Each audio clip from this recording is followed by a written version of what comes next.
اعوذ باللہ من الشیطان الرجیم بسم اللہ الرحمن الرحیم حامیم والکتاب المبین انا انزلناہ فی لیلۃ مبارکۃ انا کنا منذرین فیہا یفرق کل امر حکیم امرا من عندنا انا كنا مرسلين رحمة من ربك انه هو السميع العليم صدق اللہ العظیم۔ یہ حام میم ہے، قسم ہے واضح کر دینے والی کتاب کی۔ بے شک اس کو ہم نے ایک مبارک رات میں اتارا ہے، بے شک ہم لوگوں کو آگاہ کر دینے والے تھے۔ اس رات میں تمام پرحکمت امور کی تقسیم ہوتی ہے، خاص ہمارے امر سے بے شک ہم رسول بھیجنے والے تھے، خاص تیرے رب کی رحمت سے بے شک سننے جاننے والا وہی ہے۔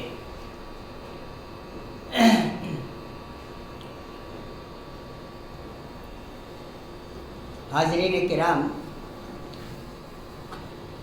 یہ سورہ دخان کی ابتدائی 6 آیتوں کی تلاوت اور ترجمانی کی گئی ہے۔ دخان کے معنی آتے ہیں دھواں۔ یہ مکی سورہ ہے، یعنی مکہ معظمہ میں اس وقت نازل ہوئی جب مخالفت شدت اختیار کر چکی تھی۔ اللہ کے نبی صلی اللہ علیہ وسلم اور اہل ایمان کو ستانے پریشان کرنے کا سلسلہ جاری تھا۔ اللہ کے نبی صلی اللہ علیہ وسلم کو بدنام کر رہے تھے۔ کبھی کہا جاتا تھا کہ نعوذ باللہ محمد صلی اللہ علیہ وسلم گڑھ کر قرآن کو پیش کر رہے ہیں، کبھی کہا جاتا ہے یہ شاعری ہے، کبھی کہا جاتا ہے یہ جنون کی باتیں ہیں، کبھی یہ کہا جاتا کہ محمد صلی اللہ علیہ وسلم دوسرے سے سن کر اس کے بعد یہ بات ہمارے سامنے پیش کرتے ہیں۔ قرآن کے بارے میں یہ ساری باتیں پیش کی جا رہی تھی، اور اسی کے ساتھ ساتھ یہ بات بھی تھی، یہ کہتے تھے کہ قرآن جو ہے یہ بدبختی ہے، یعنی جب سے قرآن نازل ہو رہا ہے قوم تقسیم ہو گئی، قوم میں ایکتا نہیں رہ گئی، قوم میں جھگڑا پیدا ہو گیا، کچھ لوگ مان رہے ہیں، کچھ لوگ انکار کر رہے ہیں۔ اس طریقے سے قرآن کے سلسلے میں بھی طرح طرح کی باتیں کی جا رہی تھیں۔ اللہ تعالیٰ نے اس کے جواب بھی دیے ہیں۔ ایک جگہ کہا گا تاہا ما انزلنا علیک القرآن لتشقی الا تذکرۃ لمن یخشی۔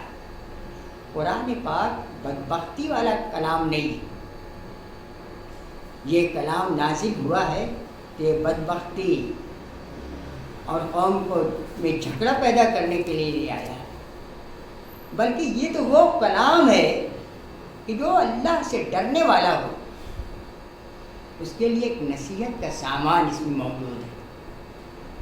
پھر اسی کے ساتھ یہ لوگ اللہ کے نبی صلی اللہ علیہ وسلم اور اس قرآن کے بارے میں اعتراضات بھی کرتے تھے، حالانکہ اللہ کے نبی صلی اللہ علیہ وسلم 40 سال کی عمر سے پہلے یہی لوگ کہتے تھے کہ ہماری پوری قوم میں، پوری بستی میں محمد جیسا ایماندار نہیں، محمد جیسا سچا آدمی نہیں، آپ کا احترام کرتے تھے۔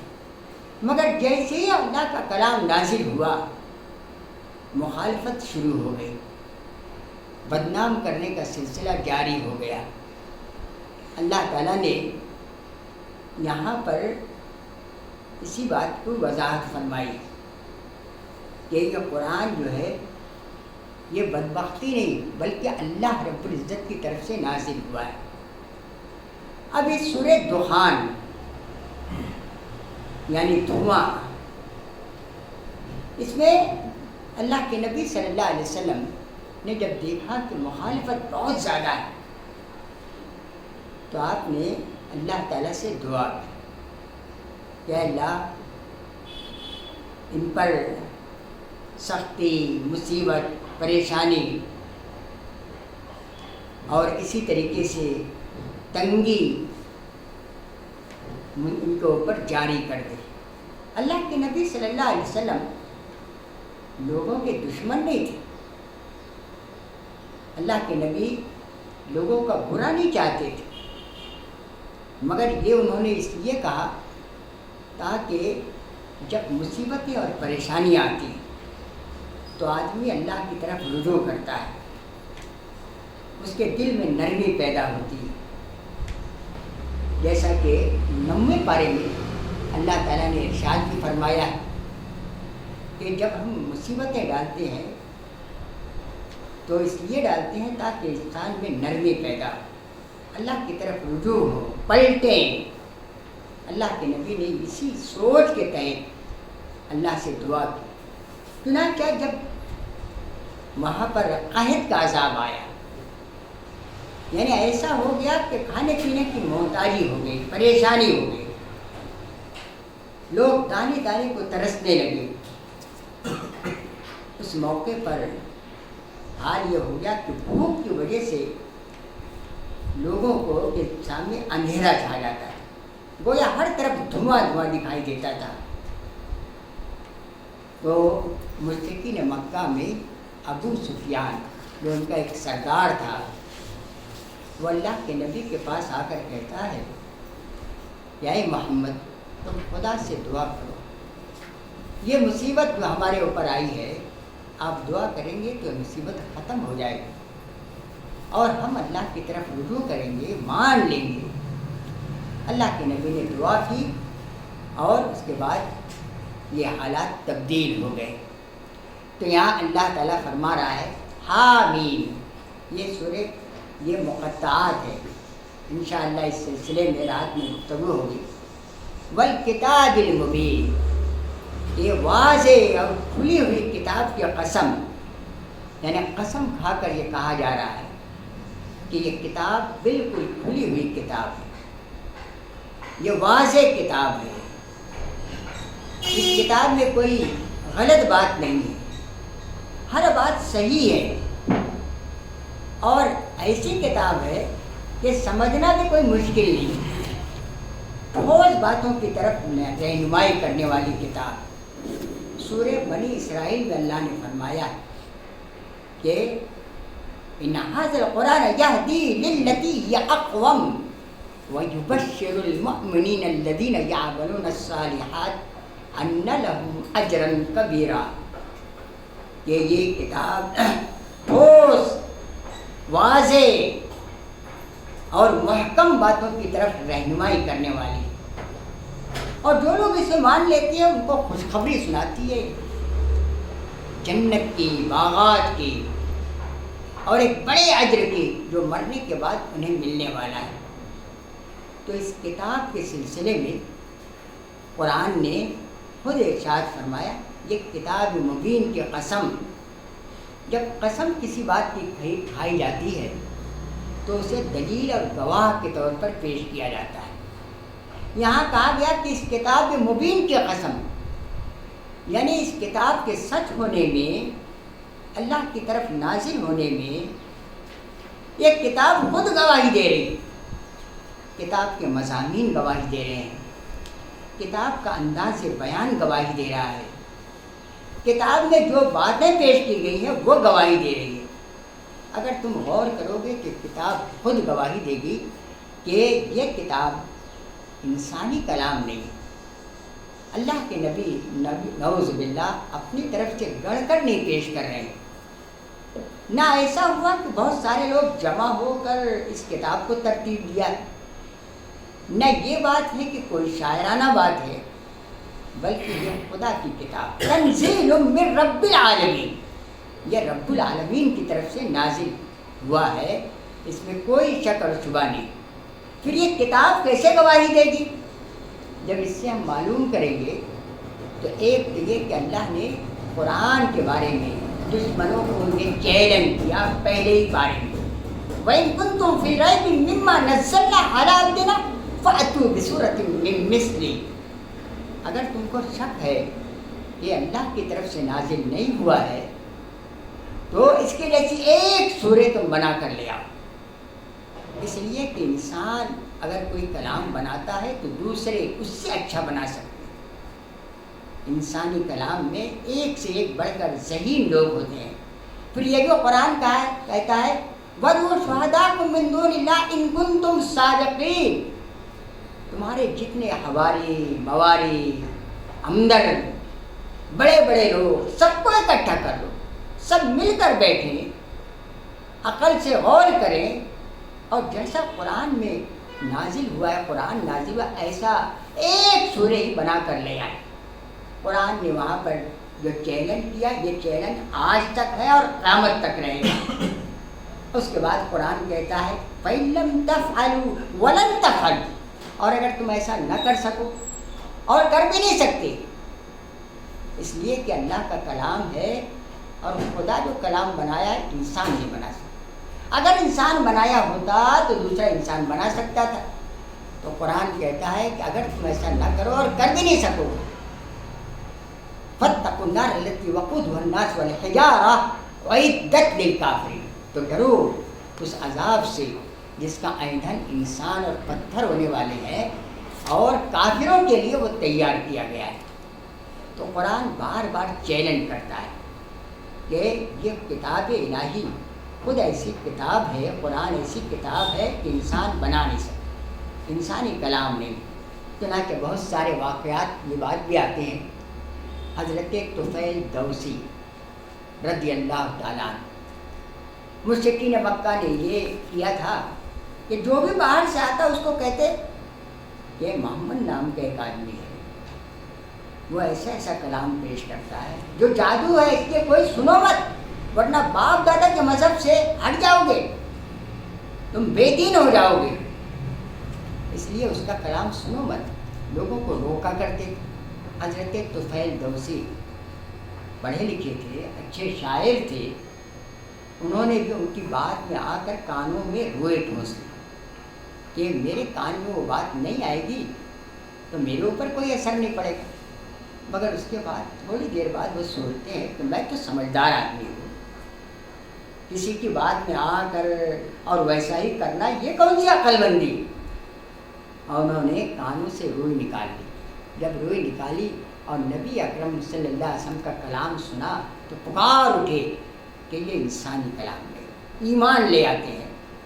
ایسے بہت سے واقعات ہیں کہ لوگ اللہ کے کلام کی مخالفت کرتے ہیں، مگر جب سنتے ہیں تو ان کے اندر تبدیلی آ جاتی ہے۔ اور یہ تبدیلی کچھ عرب کے زمانے میں نبی کے زمانے تک محدود نہیں ہے، آج بھی بہت سارے لوگ اللہ کے کلام کو سنتے ہیں اور کٹر سے کٹر مخالف سننے کے بعد ان کے اوپر ایک اثر ہوتا ہے، اس لیے کہ اللہ کے کلام میں تاثیر ہے جو انسانی کلام میں نہیں ہو سکتی۔ اللہ کا کلام ایسا کلام ہے کہ سننے کے بعد انسان متوجہ ہوتا ہے، اثر ہوتا ہے اس کے اوپر۔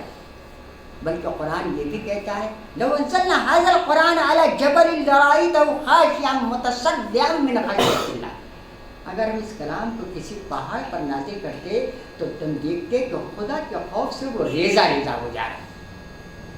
تو اللہ کا کلام خود کلام گواہی دیتا ہے کہ یہ کلام انسانی کلام نہیں ہے، خدا کی طرف سے نازل ہوا ہے۔ انا انزلناه فی لیلۃ مبارکۃ انا کنا منذرین، پھر کہا گیا کہ ہم نے اسے نازل کیا ایک بابرکت رات میں، یعنی قرآن جو ہے یہ بابرکت تو ہے، جس رات میں نازل ہوا وہ بھی برکت والی رات، جس شہر میں نازل ہوا وہ بلد امین، اور جس قوم پر نازل ہوا وہ بھی ایک عرب قوم، یعنی ایسی قوم جس کو اللہ نے چنا سارے انسانوں میں، اپنے کلام کے لیے، اپنے آخری نبی کے لیے. پھر جس موقع پر نازل ہوا یہ موقع بھی انتہائی بابرکت، اور یہ رات جس میں نازل ہوا جو کلام پاک، وہ رات ساری راتوں سے بہتر اور ساری راتوں سے بابرکت رات ہے اللہ کے کلام کے نازل ہونے کی وجہ سے. تو اللہ فرما رہا ہے انا انزلناہ فی لیلۃ مبارک، ایک بابرکت رات میں ہم نے نازل کیا. اب اس کی تفصیل اگر ہم دیکھیں تو سورۃ القدر میں ملتی ہے. ایک پوری سورہ اللہ نے نازل کی 30ویں پارے میں، اور اس میں یہ بات کہی گئی انا انزلناہ فی لیلۃ القدر، ہم نے اس قرآن کو نازل کیا لیلۃ القدر میں، یعنی قدر والی منزلت والی رات میں. وما ادراک ما لیلۃ القدر، تم کیا جانو لیلۃ القدر کیا ہے؟ لیلۃ القدر خیر من الف شہر، یہ 1000 مہینوں سے بہتر ہے. تنزل الملائکۃ والروح فیہا باذن ربہم، اور اپنے رب کے حکم سے یہاں فرشتے، اور سب سے عظیم فرشتے حضرت جبریل علیہ السلام نازل ہوتے ہیں. فیہا باذن ربہم من کل امر سلام، اور سارے معاملات سلامتی کے ساتھ انجام پاتے ہیں. یہ حتی مطلع الفجر، یہ رات شروع ہونے سے لے کر صبح کے ختم ہونے تک، صبح آنے تک، یہ پوری رات اللہ تعالیٰ برکتوں کو نازل فرماتا ہے. تو اس رات کی فضیلت میں اللہ نے وہاں ارشاد فرمایا کہ بابرکت رات ہے، یہ عظیم رات ہے جس میں قرآن پاک نازل ہوا ہے. اور پھر یہ بھی کہا گیا کہ 1000 مہینوں سے بہتر ہے، یعنی کوئی کام اگر اس ایک رات میں کیا جائے تو 1000 مہینوں میں کرنے کا جو اجر انعام ملے گا وہ اس ایک رات میں مل جائے. پھر یہ بھی کہا گیا کہ اس رات میں جو کام انجام پایا، پچھلی ہزاروں مہینوں کی راتیں گزر گئی مگر ایسا عظیم کام اس دنیا میں انجام نہیں پایا کہ اللہ کا آخری کلام اس رات میں نازل ہوا ہے. تو یہ 1000 مہینوں سے بہتر ہے.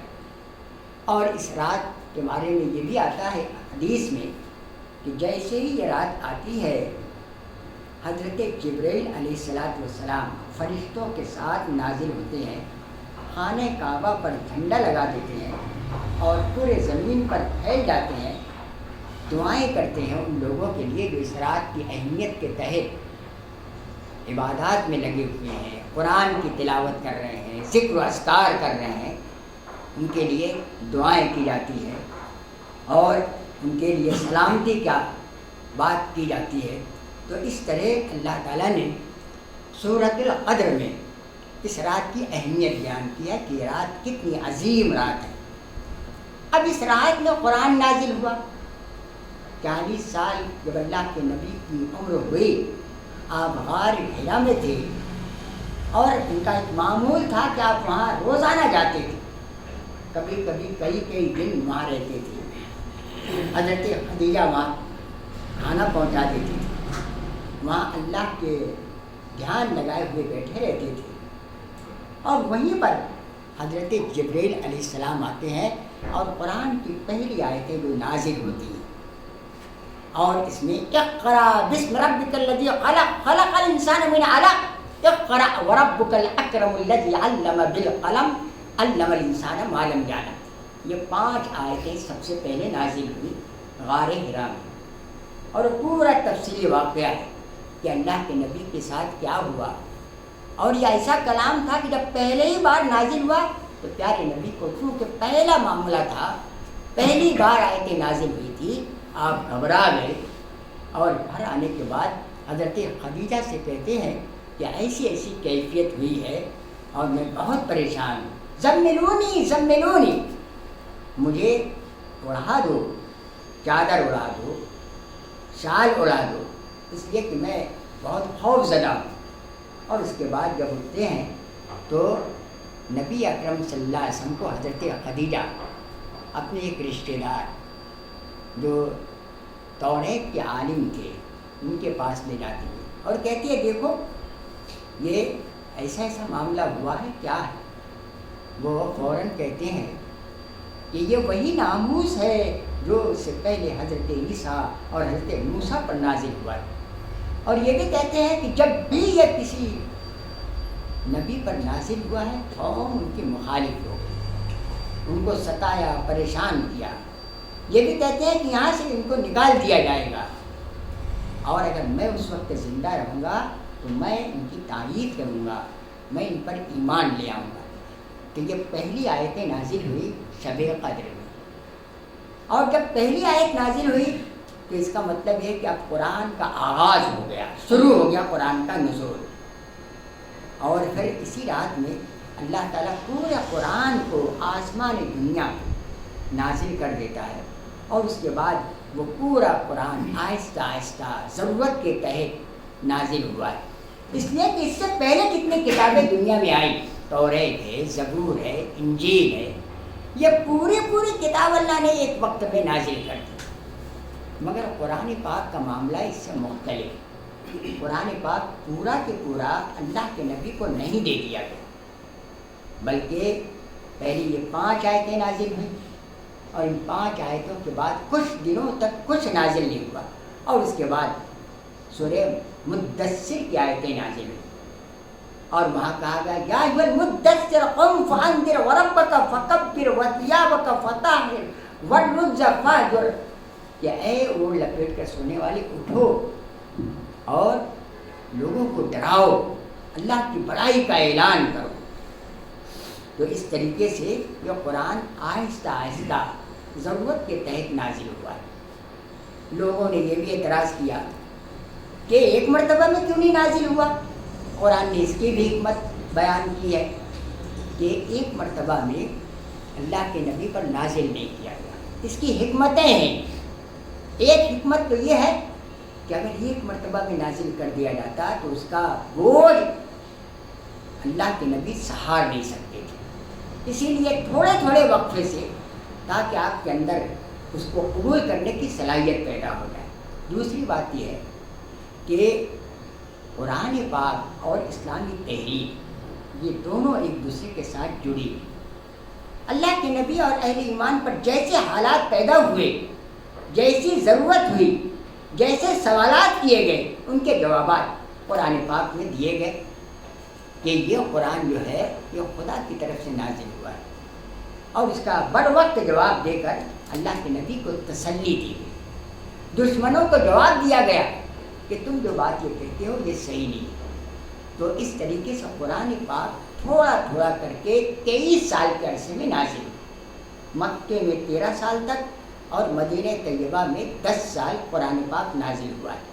اور جب قرآن مکمل ہو گیا تو خطبہ حجۃ الوداع میں اللہ کے نبی جب حج کرنے گئے تھے اس وقت آخری آیتیں نازل ہوتی ہیں، اور اس میں کہا گیا الیوم اکملت لکم دینکم واتممت علیکم نعمتی ورضیت لکم الاسلام دینا۔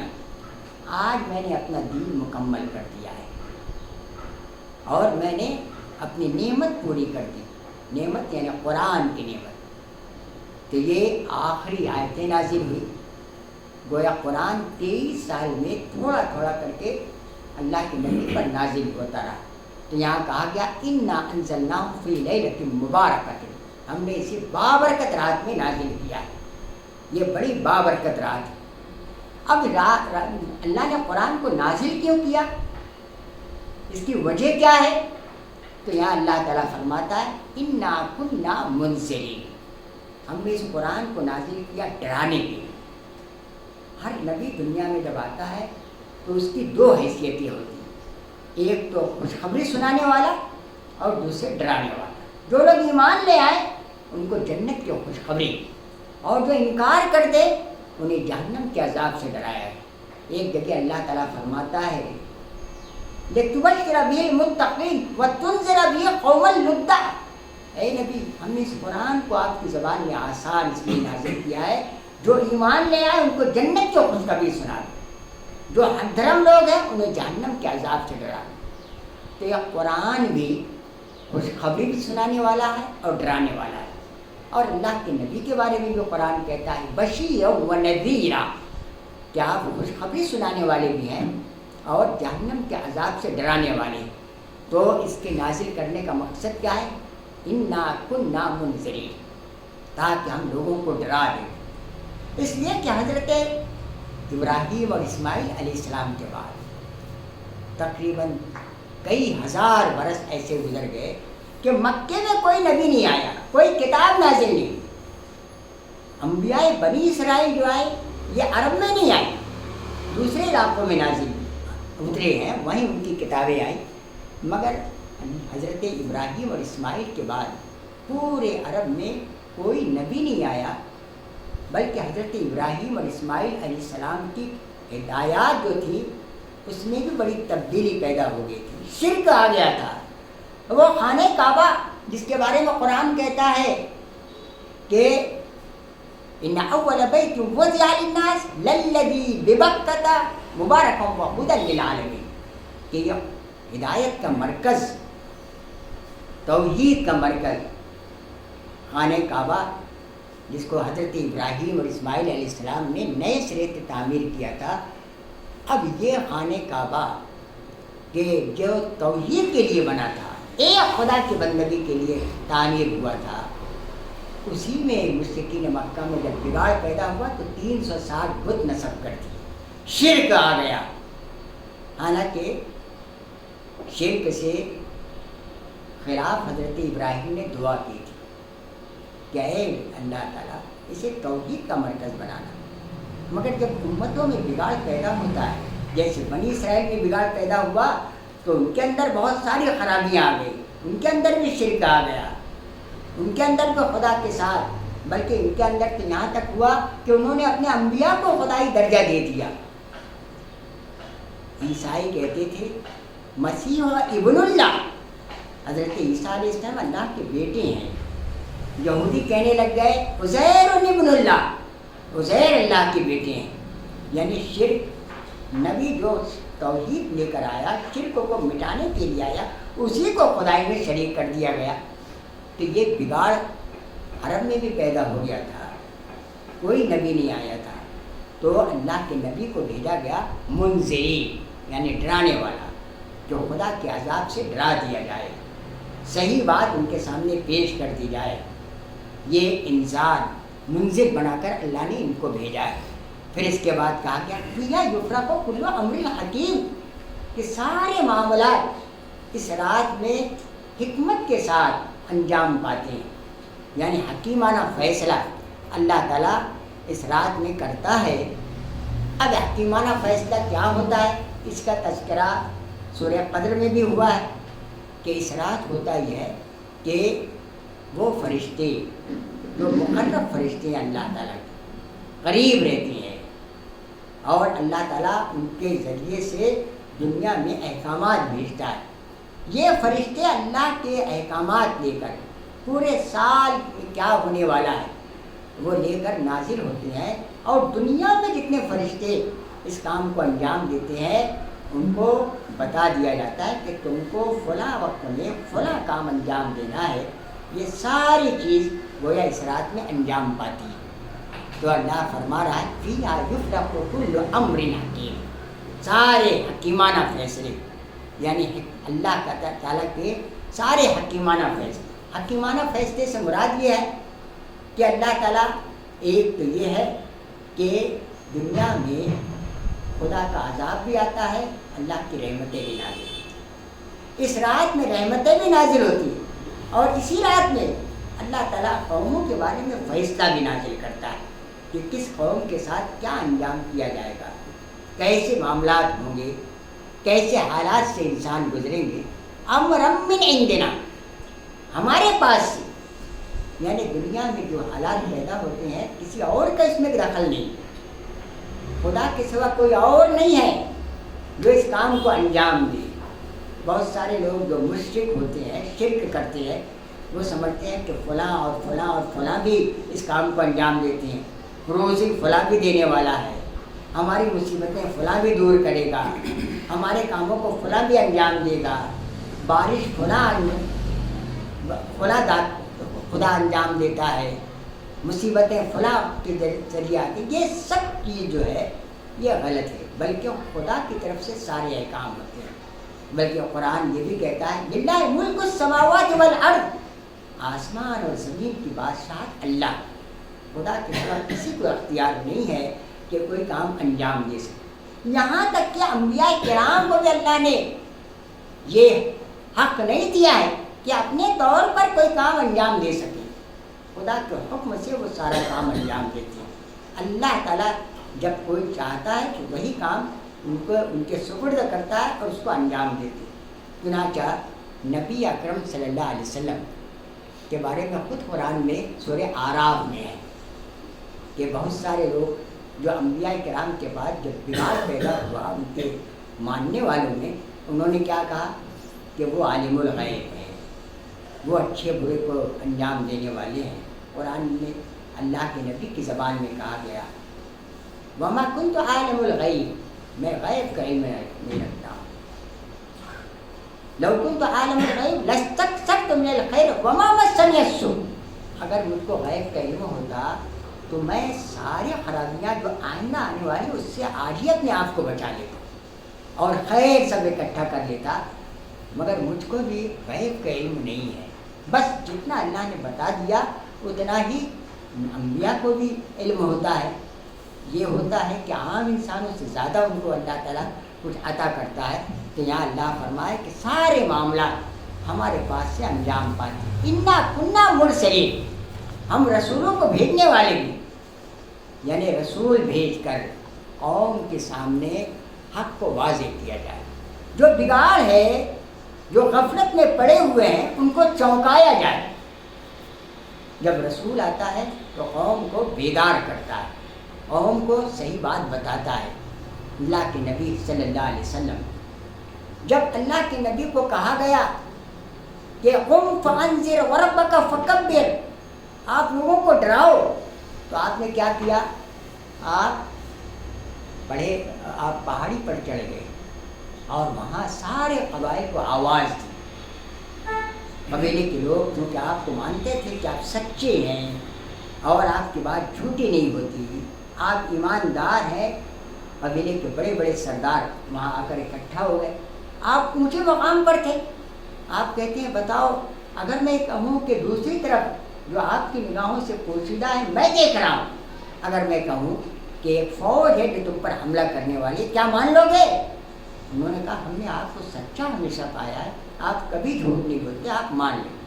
مگر جب آپ نے جہنم کے عذاب سے ڈرایا تو وہی لوگ، بلکہ آپ کا چچا سب سے پہلے اٹھ کر کہتا ہے تبت لکا الہٰذا جمعتنا، تمہارا برا ہو کیا اس لیے تم نے ہم کو جمع کیا تھا؟ ابو لہب نے سب سے پہلے مخالفت کی۔ تو اللہ کے نبی نے پہاڑی پر چڑھ کر لوگوں کو ڈرایا، خدا کے عذاب سے ڈرایا کہ ڈر جاؤ، ایک دن ایسا آنے والا ہے جب حساب کتاب ہونے والا ہے، سارے اعمال کی بات پرس ہونے والی، اس لیے کہ دنیا میں انسان کو اللہ نے بھیجا ہی اس لیے ہے۔ اللہ تعالیٰ نے 29ویں پارے کے بالکل شروع میں ارشاد فرمایا اور اس میں یہ کہا گیا الذی خلق الموت والحیات لیبلوکم ایکم احسن عملا، ہم نے موت اور زندگی اس لیے دی ہے تاکہ تم کو آزمائیں کہ کون ہے جو تم میں اچھا عمل کرنے والا ہے۔ تو یہاں کہا گیا کہ ہم نے رسولوں کو بھیجا۔ اب یہ سارے رسول آتے رہے اور آخری رسول جناب محمد رسول اللہ صلی اللہ علیہ وسلم تشریف لائے۔ اب قیامت تک کوئی نبی نہیں آئے، اب قیامت تک یہ دنیا خالی رہی، اور یہی حکمت ہے کہ اللہ نے اس قرآن کو قیامت تک باقی رکھا ہے، ورنہ اس سے پہلے جتنی کتابیں نازل ہوئی ہیں کچھ دنوں کے بعد اس میں تبدیلی ہو گئی، لوگوں نے اپنی خیالات اپنی باتیں اس میں ڈال دی، اور اس لیے بھی کہ اس ایک خاص قوم کے لیے اللہ نے بھیجا تھا۔ اللہ کی منشا یہ نہیں تھی کہ وہ کتابیں باقی رہیں، ان کی دعوت باقی رہے، ان کے الفاظ باقی رہے، اللہ کی یہ منشا نہیں تھا، اس لیے تبدیلی ہوتی رہی۔ مگر قرآن پاک آخری کلام ہے جو قیامت تک کے لیے، اس لیے اللہ نے اس کی حفاظت کا ذمہ لیا۔ انا نحن نزلنا الذکر وانا لہ لحافظون، ہم نے بھی اس قرآن کو نازل کیا ہے، ہم ہی اس کی حفاظت کرنے والے، اور اللہ نے اس کی حفاظت کا نظم بھی کیا ہے۔ ایک تو یہ ہے کہ اس قرآن جو اللہ کے نبی پر نازل ہوا آج بھی انہی الفاظ میں، قیامت تک اس میں کوئی تبدیلی نہیں ہوگی، کوئی ایک لفظ بھی اس میں کوئی بدل نہیں سکتا۔ اور دوسری بات کہ اللہ نے اس کی حفاظت کا انتظام ایسے بھی کیا ہے کہ اگر دنیا کی ساری کتاب قرآن ختم کر دیا جائے تو انسان کے اہل ایمان کے دلوں میں جو قرآن محفوظ ہے یہ قرآن بدلا نہیں جا سکتا۔ چنانچہ جب تاتاری بادشاہ جو اسلام کا بڑا مخالف تھا، جب وہ آتا ہے اور اتنی دشمنی تھی اس کو کہ قرآن کو جلا دیتا تھا جہاں جاتا۔ ایک جگہ پہنچا تو وہاں کے علماء نے کہا تم اتنی پریشانی مصیبت مت لو، آپ بیٹھو ایک جگہ، اس بستی میں جتنا قرآن ہے لا کر آپ کے سامنے ہم رکھ دیتے ہیں، تم جلانا چاہتے ہو جلا ڈالو۔ چنانچہ سارا قرآن لا کر رکھ دیا گیا اور اس کے بعد کہتے ہیں تم اس کو جلانا چاہتے ہو جلا دو، مگر ٹھہرو۔ اور بچوں کو کھڑا کیا اور قرآن پڑھنا شروع کیا ہوا، کہا تم یہ تو ختم کر دو گے جو کتاب میں ہے، مگر سینے میں جو قرآن ہے یہ تم ختم نہیں کر سکتے۔ ایسے لاکھوں حفاظ پوری دنیا میں ہے، اور پھر یہی کتاب ہے کہ جس کا یہ اعجاز، جس کا یہ معجزہ ہے کہ دنیا کی کوئی کتاب انسان لفظ بلفظ حفظ نہیں کر سکتا، مگر اللہ کا یہ کلام بالکل ایک ایک لفظ بلکہ زیر زبر کے ساتھ لوگ حفظ کر لیتے ہیں۔ اور یہ بھی کارنامہ ہے کہ ایسے بھی ہے بچے کہ جو 6 مہینے میں 4 مہینے میں اس پورے قرآن کو حفظ کر لیتے ہیں اور زندگی بھر ان کو یاد رہتا ہے۔ تو یہ قرآن کا معجزہ ہے کہ اللہ کی طرف سے یہ نازل ہوا ہے۔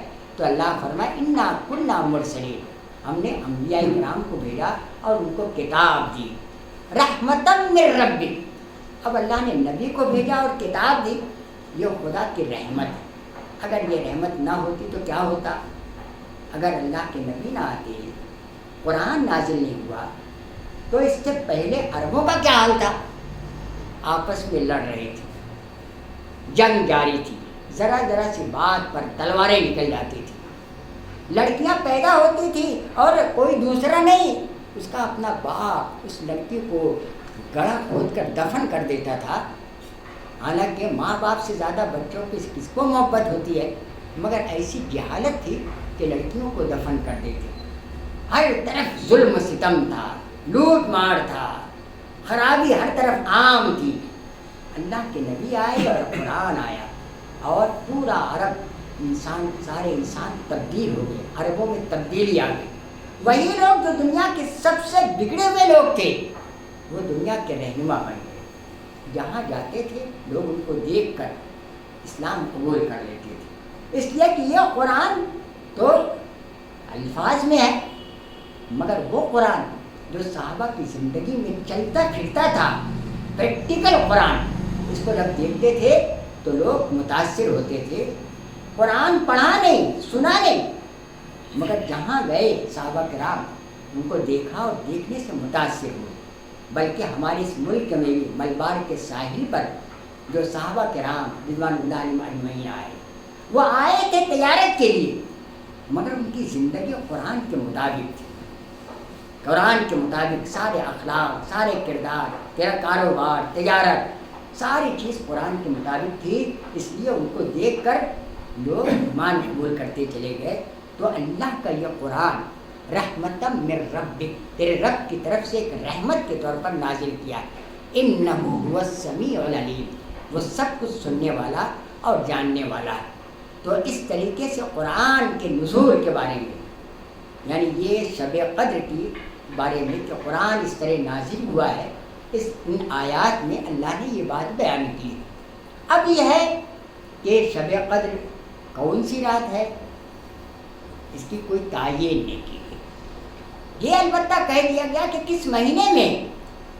دوسرے ہی پارے میں اللہ نے ارشاد فرمایا شہر رمضان الذی انزل فیہ القرآن ھدی للناس وبینات من الھدی والفرقان، ہم نے اس قرآن کو رمضان کے مبارک مہینے میں نازل کیا، اور قرآن کیا ہے؟ سارے انسانوں کے لیے ہدایت، ہدایت کو واضح کرنے والی دلیلیں، حق و باطل میں فرق کرنے والی چیز، اس قرآن کو ہم نے دنیا میں بھیجا ہے رمضان کے مبارک مہینے میں۔ اب مہینہ تو بہت بڑا ہوتا ہے، 30 یا 29 دن کا، اب 29 دن میں کون سی رات نازل ہوئی ہے؟ تو کوئی رات کی تعین نہیں، البتہ یہ کہا گیا کہ آخری عشرے کی یعنی آخری 10 دن کی کوئی ایک رات یہ شب قدر ہے جس میں قرآن نازل ہوا ہے۔ اب اس میں حکمت کیا ہے، کیوں نہیں بتا دیا گیا؟ اس لیے کہ اللہ تعالیٰ یہ دیکھنا چاہتا ہے کہ میرے بندے جو مجھ سے محبت کرتے ہیں ایک رات میں قرآن اور عبادات کر کے مطمئن نہ ہو جائیں، تلاش کریں کہ کون سی رات ہے، اور جن کے اندر جذبہ ہوتا ہے، طلب ہوتی ہے، وہ ہر رات میں جاگتے ہیں تاکہ شب قدر کی ہم تلاش کر سکیں۔ اللہ کے نبی صلی اللہ علیہ وسلم نے ارشاد فرمایا تحروا لیلۃ القدر فی العشر الاواخر من رمضان، تم لیلۃ القدر کو رمضان کے آخری راتوں میں تلاش کرو، آخری 10 راتوں میں۔ پیارے نبی کا بھی معمول یہی تھا۔ حضرت عائشہ صدیقہ رضی اللہ تعالیٰ عنہ بیان کرتی ہیں کہ اذا دخل العشر الاواخر من رمضان شد میزرہ وایقظ اہلہ واحیا لیلہ، کہ جب آخری رمضان کے 10 دن ہوتے تھے اللہ کے نبی تو پورا شروع ہی سے عبادت کرتے تھے، راتوں میں جاگتے تھے، مگر آخری جو عشرہ ہے رمضان کا 10 دن، اس میں آپ کی عبادت کا حال اور زیادہ ہو جاتا تھا، اور زیادہ راتوں میں اٹھتے تھے، گھر والوں کو بھی اٹھا دیتے تھے اور راتوں میں جاگ کر اللہ کی عبادت کیا کرتے تھے تاکہ شب قدر کو تلاش کریں۔ وہ صحابہ کرام کا بھی حال یہی تھا کہ صحابہ کرام بھی قرآن کی تلاش میں، نزول قرآن کی اس بابرکت رات کے لیے راتوں کو جاگ کر عبادت کیا کرتے تھے۔ اب ہمارا ان کا کیا معمول ہونا چاہیے؟ ہمارا بھی یہی۔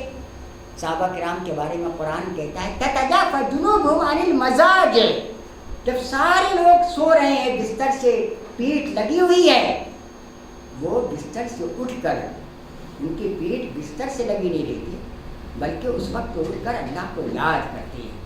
ایک جگہ کہا گیا ہے کہ صحابہ کرام کا حال یہ تھا کہ راتوں میں اٹھ کر گڑ گڑاتے تھے، خدا کی عبادت میں لگے رہتے تھے۔ یہ صحابہ کرام کا بھی حال تھا۔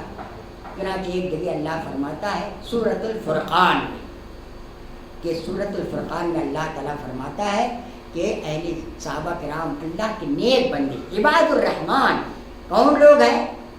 ان عباد الرحمن کے بارے میں کہا گیا ہے کہ اللہ کی یہ نیک بندے صحابہ کرام رضوان اللہ علیہم اجمعین یہ راتوں میں اٹھ کر خدا کی عبادت کر رہے ہیں، جبکہ دوسرے لوگ جو دشمن تھے، مشرکین مکہ تھے، رات نہ ان کی ایسی گزرتی تھی، کھیل کود میں، لہو لعب میں، شراب میں، کباب میں، برے کاموں میں ان کی راتیں بسر ہوتی، مگر صحابہ کرام کی کیا حال کیا تھا کہ وہ راتوں میں اٹھ کر اللہ کو یاد کرتے تھے، خدا کی عبادت اور بندگی میں لگے رہتے تھے۔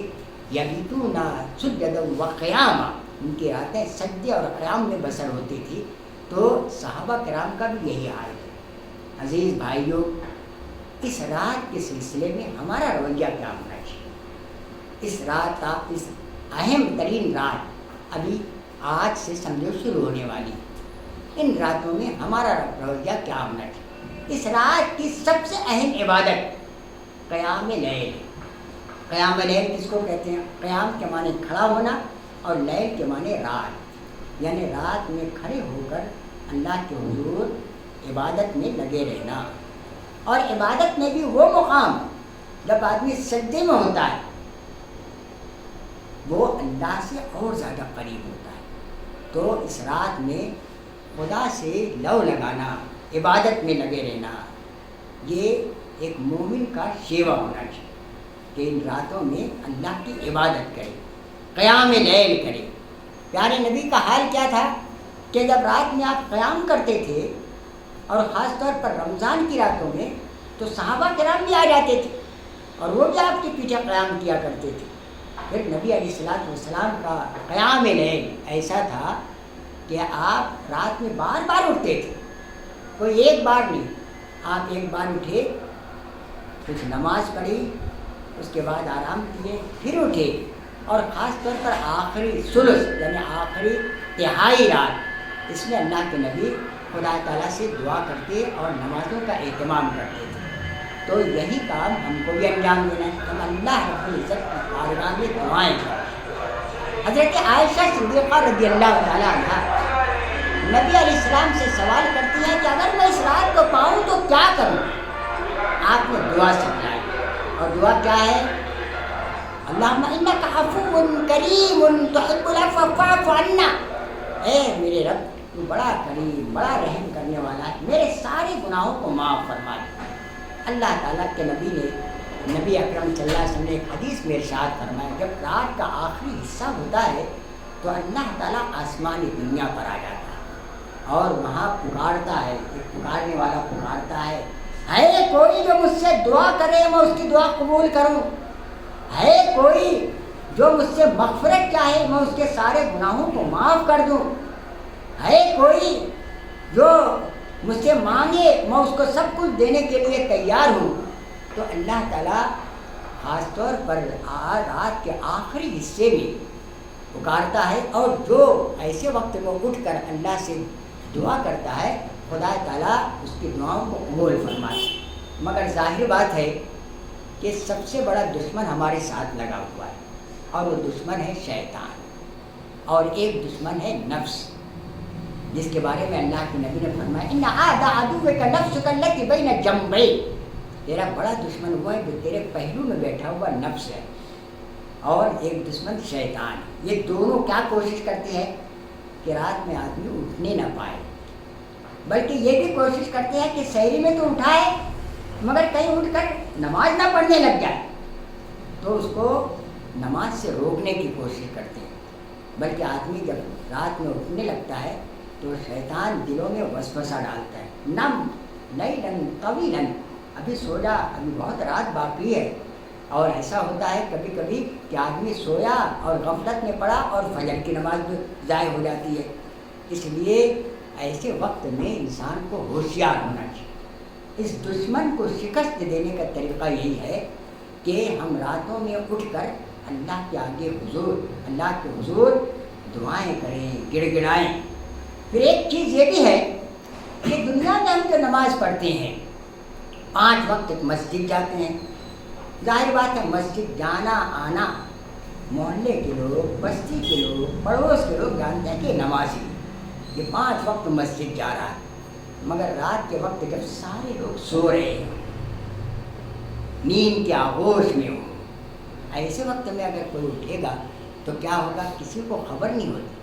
اس لیے دن کی نمازوں میں تو ہو سکتا ہے تھوڑی ریاکاری آ جائے، تھوڑا اندر پیدا ہو جائے کہ میں تو بڑا نمازی ہوں، مگر رات میں جب سب سو رہے ہوں آدمی اٹھے، وضو کرے، اور وضو کرنے کے بعد نماز کے لیے کھڑا ہو جائے تو کوئی دیکھنے والا نہیں ہوتا۔ ایسے وقت میں اخلاص ہوتا ہے، ریاکاری سے پاک ہوتا ہے اس کی عبادات۔ تو ایسے وقت میں اٹھ کر خدا کو یاد کرنا یہ بہت بڑی بات ہے۔ اور اللہ کے تعالیٰ نے تو نبی علیہ السلام کو بھی ارشاد فرمایا کہ آپ کے لیے تو گویا واجب کا درجہ ہے کہ آپ اٹھیے رات میں۔ اور سورہ مزمل کے شروع میں ارشاد فرمایا گیا ہے یا ایھا المزمل قم اللیل الا قلیلا نصفہ او انقص منہ قلیلا او زد علیہ ورتل القرآن ترتیلا۔ یہی نبی اٹھو رات میں آدھی رات یا تہائی رات اور تم اٹھ کر اللہ کی بندگی کرو۔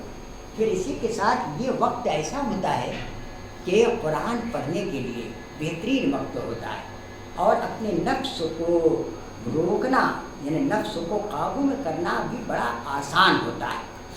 ایک جگہ اللہ نے ارشاد فرمایا ہے ان ناشئۃ اللیل ہی اشد وطئا واقوم قیلا، کہ رات میں اٹھنا، نفس کو روندنا اور نفس کو قابو میں کرنا یہ انتہائی آسان ہوتا ہے۔ کہ جب آدمی رات میں اٹھتا ہے تو نفس تو نہیں چاہتا، مگر اٹھا اور اٹھ کر عبادت کی تو نفس پر گراں گزرتا ہے۔ پھر اسی کے ساتھ رات کا یہ وقت ایسا ہے کہ قرآن پڑھنا اور سمجھنا انتہائی آسان ہوتا ہے۔ اس لیے قرآن کہتا ہے کہ ایسے وقت میں تم اٹھو اور قرآن کی تلاوت کرو، اور جب تلاوت کرو گے وَأَقْوَمُ قِيلَ إِنَّ لَكَ فِي النَّهَارِ سَبْحًا طَوِيلًا، دن میں تو بہت سارے کام، مگر رات میں اٹھ کر قرآن کی تلاوت، اور اس وقت جو ہم پڑھیں گے تو رات دل پر اس کا اثر ہوتا ہے اور دل اس میں لگتا ہے، بات کو سمجھنا آسان ہوتا ہے۔ اس لیے رات میں سحری کے وقت اٹھ کر، بلکہ رمضان میں تو بڑا آسان ہے، سحری کے لیے ہم اٹھتے ہیں، اب اٹھنے ہیں جب سحری کے لیے جب اٹھا ہم نے تو ظاہر بات ہے 2 رکعت نماز کم سے کم ہم پڑھ کر اگر سوئیں گے تہجد کی نماز، تو یہ ہمارے لیے تربیت کا بہترین ذریعہ ہے کہ رات میں اٹھ کر ہم خدا کی بندگی کریں، اللہ کو یاد کریں۔ تو یہ کیونکہ یہ مہینہ جو ہمیں ملا ہے رمضان کا مبارک مہینہ ہے، اور اس مہینے میں پورا کنٹینیو پورا روزانہ ہم اٹھتے ہیں۔ اب یہ 1 مہینہ اگر ہم نے عادت بنا لی تو اس کا اثر کیا ہوگا؟ 1 مہینے کا اثر یہ ہوگا کہ باقی 11 مہینے ہم کو اٹھنے کی عادت بن جائے، ہمارے لیے اٹھنا آسان ہو جائے۔ اس لیے یہ 1 مہینہ جو ٹریننگ اور تربیت کا مہینہ ہے، ہم اس 1 مہینے میں کوشش کریں کہ ہم زیادہ سے زیادہ اس طرح دن میں روزہ رکھتے ہیں، ایسی راتوں میں اللہ کی عبادت کریں۔ مگر بھائیوں، یہ بڑی بدنصیبی کی بات ہے کہ آج امت مسلمہ رمضان کی راتوں کو کھانے پینے گھومنے پھرنے میں ضائع کر دیتی ہے، جبکہ تقاضا یہ ہے کہ ہم راتوں میں اٹھ کر اللہ کی عبادت کریں۔ تو اس ماہ مبارک کی یہ اہم ترین عبادت جو ہے قیام اللیل، جس کو ہم تہجد بھی کہتے ہیں، ہم اس کا اہتمام کریں تو انشاءاللہ اس کے اثرات ہماری زندگی پر پڑیں گے، تربیت کا بہترین ذریعہ بنے گا۔ اللہ رب العزت سے دعا ہے کہ ہم سب کو ان راتوں سے استفادے کی توفیق نصیب فرمائے، ہمیں توفیق دے کہ ہم اس مہینے کی برکتوں کو پورے سال رمضان گزرنے کے بعد بھی ہم اس کو اپنے اوپر قائم رکھ سکیں۔ یہ ہم خدا سے دعا بھی کریں، اس لیے کہ اس ماہ مبارک کی دعائیں اللہ تعالیٰ قبول فرماتا ہے، اور اللہ تعالیٰ ہم سب کو یہ توفیق نصیب فرمائے کہ ہم اس رات کو قدر و قیمت کو پہچانیں اور اس کے مطابق اپنی زندگی بسر کریں۔ اللہ رب العزت ہمیں اس کی توفیق دے، ہدایت دے، اور ہمت اور طاقت عطا فرما اور ہماری نصرت فرما۔ وآخر دعوانا ان الحمدللہ۔